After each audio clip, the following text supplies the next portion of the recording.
जयपुर नाम के एक गांव में रमेश अपनी बेटी के साथ रहता था। वह बहुत गरीब था। वह मोची का काम करके जैसे तैसे गुजारा कर रहा था। एक दिन बहुत बारिश हो रही थी। रास्ते में पैर फिसलने के कारण वह गिर गया और उसका एक पैर टूट गया। घर आकर, बेटी मीना, कहाँ हो तुम? मेरी मदद करो।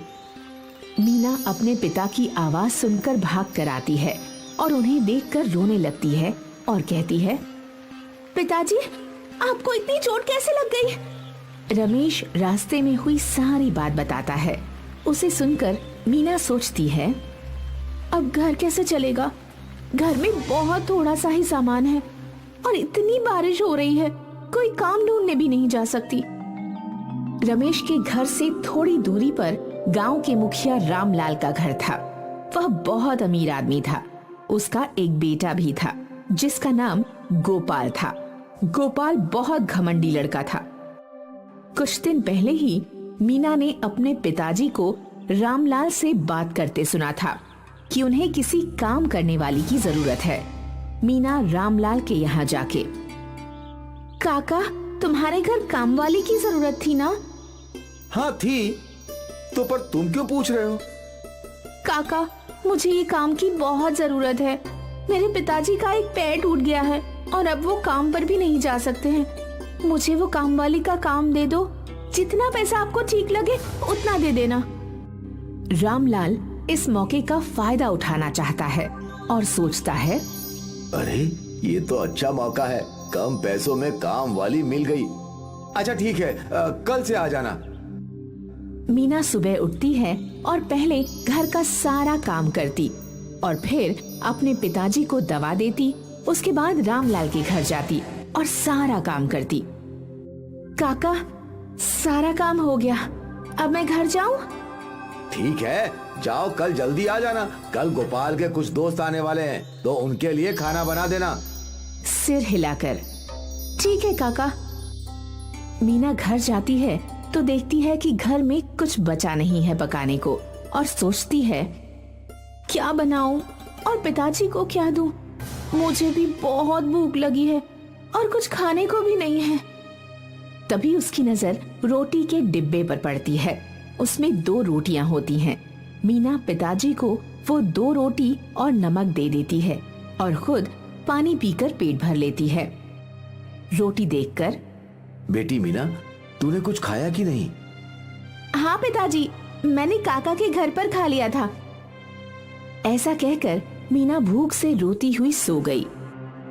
सुबह उठकर रोज की तरह घर का काम किया और जल्दी से रामलाल के घर गई और अलग अलग प्रकार के व्यंजन बनाए। तभी गोपाल वहां आता है और कहता है, अरे ओ मीना, खाना बन गया क्या? जी, खाना बन गया। इतने में गोपाल के दोस्त आ जाते हैं और गोपाल उनके साथ बहुत मस्ती करता है और थोड़ी देर बाद सबको भूख लगती है तो गोपाल मीना को आवाज लगाता है, अरे मीना, खाना लगा दे सबके लिए। जी, अभी लगाती हूँ। ऐसा कहकर मीना तुरंत खाना लगाती है। गोपाल और उसके दोस्त खाना खा लेते हैं।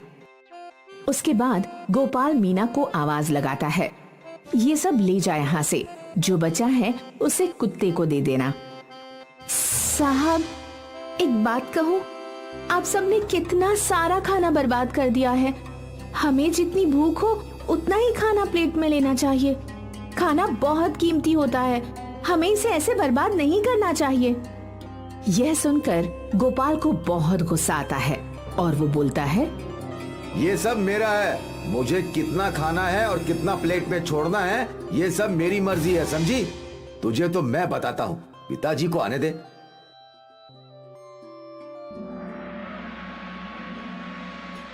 काका, क्या ये बचा हुआ खाना मैं ले लूं?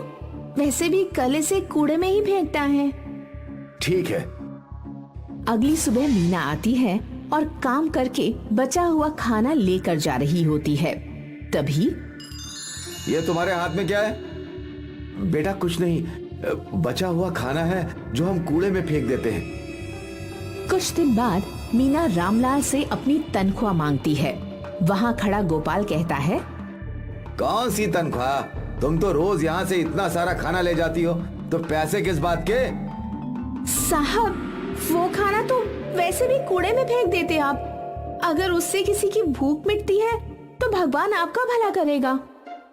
पिताजी देखो कैसे बहस कर रही है। जिस दिन मेरे दोस्त आए थे उस दिन भी ये ऐसे ही बहस कर रही थी। पिताजी, ना जाने खाने के साथ और क्या क्या ले जाती होगी। ये सब सुनकर रामलाल मीना को बिना तनख्वाह दिए काम से निकाल देता है और मीना रोते हुए वहाँ से चली जाती है। बड़ी आई थी मुझे समझाने, अब पता चलेगा जब भूखे सोना पड़ेगा। मीना सड़क के किनारे बैठकर रोने लगती है। तभी उसकी अध्यापिका वहाँ से गुजर रही होती है। उसे ऐसी हालत में देखकर अध्यापिका मीना से, बेटी मीना, ये तुमने क्या हाल बना रखा है और तुम स्कूल क्यों नहीं आ रही हो? मीना रोते हुए सारी बात अध्यापिका को बताती है। मीना पढ़ने में बहुत अच्छी थी, इसलिए अध्यापिका उसे कहती है, तुम मेरे साथ स्कूल चलो, तुम मेरे घर में काम कर लेना और मैं तुम्हारा एडमिशन सरकारी स्कूल में करवा देती हूँ। वहाँ तुम मुफ्त में शिक्षा ले सकती हो। ये सुनकर मीना बहुत खुश होती है, क्योंकि अब वो अपनी शिक्षा के साथ साथ अपनी भूख को भी काम करके शांत कर सकती है। इधर रामलाल अपने काम में बेईमानी करते हुए पकड़ा जाता है। उसे पुलिस पकड़ कर ले जाती है। पुलिस उसकी सारी जमीन और घर अपने कब्जे में कर लेती है। अब गोपाल बिल्कुल अकेला हो जाता है। उसके पास कुछ खाने को नहीं होता। उसे बहुत भूख लगी होती है। वह पड़ोसी के पास जाकर, मुझे बहुत भूख लगी है, अगर कुछ खाने को है तो दे दे। कोई उसे खाने को नहीं देता और उसे भगा देते हैं।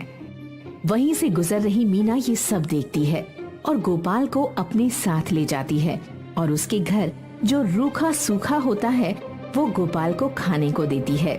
भूखा गोपाल जल्दी जल्दी सब खा लेता है। मैंने तुम्हारे साथ इतना गलत किया, फिर भी तुम मुझे अपने साथ अपने घर लाई और खाना भी खिलाया। मुझे माफ कर दो मीना। मैंने तुम्हें माफ किया। मैंने तुम्हें खाना इसलिए खिलाया क्योंकि मैं जानती हूँ कि भूख क्या होती है। अमीर हो या गरीब, सबकी भूख एक जैसी ही होती है। ये सुनकर गोपाल दोबारा माफी मांगता है और उस दिन के बाद से गोपाल मीना को अपनी बहन बना लेता है और वो खुशी खुशी रहने लगते हैं।